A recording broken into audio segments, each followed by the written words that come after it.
ফর্সা মানেই সুন্দর, আর কালো হয়ে জন্মেছেন মানেই অসুন্দর, খারাপ। কালো মেয়ের বিয়ে হবে না ভেবে আমাদের দেশের বাবা মায়ের আজও সে কি চিন্তা।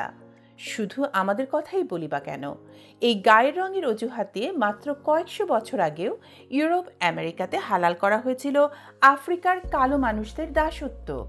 বিশ্বাস করতে কষ্ট হলেও এটা সত্যি যে গায়ের রঙের ভিত্তিতে এই আমেরিকাতে 60-এর দশক পর্যন্ত, সাউথ আফ্রিকাতে 90-এর দশক পর্যন্ত কালোদের দ্বিতীয় শ্রেণীর নাগরিক বানিয়ে রাখা হয়েছিল।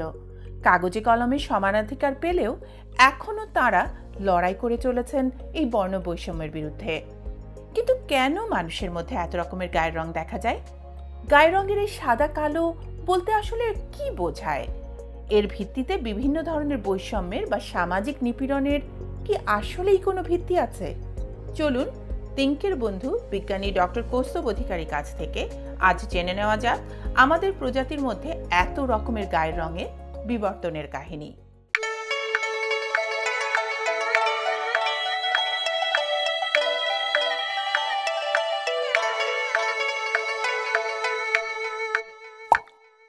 আজকের আলোচনা শুরু করার আগে একটা ছোট্ট অনুরোধ, আমাদের ভিডিও প্রকাশের সাথে সাথে নোটিফিকেশন পেতে নিচের সাবস্ক্রাইব বাটনে এবং বেল আইকনটিতে ক্লিক করুন। মানুষের গায়ের রঙের এত বৈচিত্র্যের পিছনে লুকিয়ে আছে আফ্রিকা মহাদেশে আমাদের প্রজাতির বিবর্তন এবং সূর্যের সাথে মানুষের নিবিড় শারীরবৃত্তীয় সম্পর্ক, আর সেই সাথে পৃথিবীর আনাচে কানাচে বিভিন্ন পরিবেশে জলবায়ুতে আমাদের ছড়িয়ে পড়ার গল্প। আমরা জানি বিবর্তনের ধারায় আমাদের সবচেয়ে কাছের আত্মীয় হলো শিম্পাঞ্জি। মনে করা হয় প্রায় 12 লাখ বছর আগে মানুষের পূর্বসূরীরা যখন আফ্রিকার জঙ্গলে বাস করত, তাদেরও ছিল শিম্পাঞ্জির মতোই কালো লোমে ঢাকা সাদা চামড়া। যখন তারা বিবর্তনের প্রক্রিয়ায় দ্বিপদী হয়ে আফ্রিকার খোলা তৃণভূমিতে বিচরণ করতে শুরু করে, তাদের শরীরও পুড়তে শুরু করে প্রখর রোদে। লোমশ শরীরে তো আর সহজে ঘাম শুকায় না, তাই শরীরকে বেশি গরম হয়ে যাওয়া থেকে রক্ষা করতে প্রাকৃতিক নির্বাচনের ধারায় ধীরে ধীরে তাদের লোম বিলুপ্ত হয়ে যায়। কিন্তু ওদিকে আবার বিষুব অঞ্চলের চড়া সূর্যালোকের অতি বেগুনি রশ্মির মধ্যে যে ইউভিবি রশ্মি আছে তা চামড়ার ডিএনএকে ভঙ্গুর করে তোলে, যা থেকে ক্যান্সারও হতে পারে। আর ইউভিবি রশ্মি আমাদের শরীরের অত্যন্ত গুরুত্বপূর্ণ উপাদান ভিটামিন B9 বা ফোলেটকে নষ্ট করে। গর্ভস্থ শিশুর ঠিকমতো বেড়ে ওঠার জন্য এই ফোলেট অপরিহার্য। এই ইউভিবি রশ্মি থেকে অরক্ষিত সাদা চামড়ার নিরাপত্তা দিতে পারে মেলানিন, যে রঞ্জক পদার্থটা আমাদের দেহে স্বাভাবিকভাবেই তৈরি হয়। এদের মধ্যে গাঢ় রঙের মেলানিন তৈরি করে কালো চামড়া, যেটা সূর্যের আলোর সাথে ইউভিবি রশ্মিও শুষে নিয়ে এক ধরনের প্রাকৃতিক ছাতার মতো কাজ করে আমাদের দেহে। তাই ধীরে ধীরে প্রাকৃতিক নির্বাচনের প্রক্রিয়ায় আমাদের পূর্বপুরুষদের মধ্যে কালো চামড়ার উদ্ভব ঘটে। এরপর 70 থেকে 50 হাজার বছর আগে তারা আফ্রিকা থেকে বেরিয়ে আসতে শুরু করে। এদের মধ্যে যারা মধ্যপ্রাচ্য, ভারত, দক্ষিণ পূর্ব এশিয়া হয়ে অস্ট্রেলিয়া পর্যন্ত পৌঁছে গিয়েছিল, তাদের উত্তরসূরিদের এখনও দেখা যায় ভারতের আন্দামান দ্বীপপুঞ্জের নেগ্রিটো, ইন্দোনেশিয়া, অস্ট্রেলিয়ার আদিবাসীদের মধ্যে।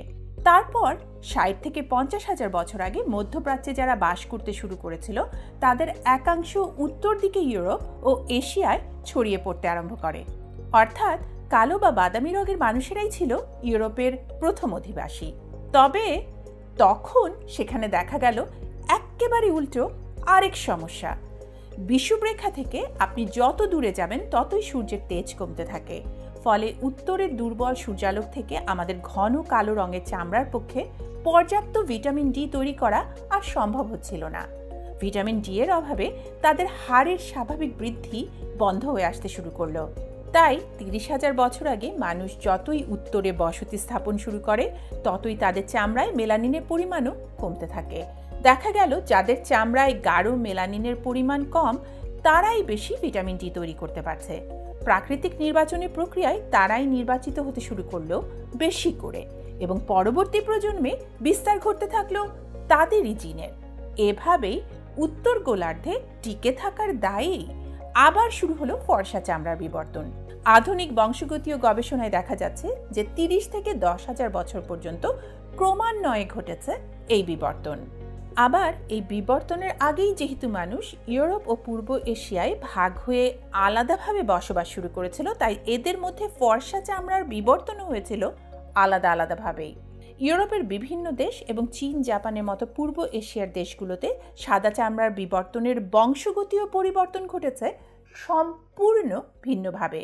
ডক্টর কৌস্তব অধিকারী ও তার গবেষক বন্ধুরা সাম্প্রতিক একটা গবেষণাপত্রে এমন একটা জিন দেখিয়েছেন যা শুধুই পূর্ব এশিয়ার মানুষদের চামড়ার রং হালকা করায় ভূমিকা রাখে। এবার আসি আমাদের ভারতীয় উপমহাদেশীয়দের মধ্যে গায়ের রঙের বৈচিত্র্য প্রসঙ্গে। তিনকের ভিডিও আর্যরাই কি গড়েছিল প্রাচীন ভারতে, আমরা ভারত উপমহাদেশে বহু জাতির আগমন নিয়ে আলোচনা করেছিলাম। আদি ভারতীয়রা যারা 70 থেকে 50,000 বছর আগে আফ্রিকা থেকে সেখানে বসতি গড়েছিলেন, তাদের গায়ের রং ঘন বাদামি বা কালোই ছিল। এরপরে তারা মিশেছেন উত্তর থেকে আসা স্টেপবাসী আর্যদের সাথে, যারা ছিলেন ইউরোপীয় সাদা চামড়ার অধিকারী। এরপরে ক্রমে ক্রমে মধ্যপ্রাচ্য এবং ইউরোপের বহু জাতির সাথেও মিশ খেয়েছি আমরা, যেখান থেকেই আমাদের মধ্যে গড়ে উঠেছে এত ধরনের এত রকমের গায়ের রং, অর্থাৎ আমরা আক্ষরিকভাবেই বর্ণসংকর। আজকের আলোচনাটা শেষ করার আগে চলুন ডক্টর অধিকারীর কাছ থেকে জেনে নেই আপনাদের করা কয়েকটি প্রশ্নের উত্তর। বাবা মায়ের সাথে বাচ্চাদের গায়ের রঙের সম্পর্ক কি?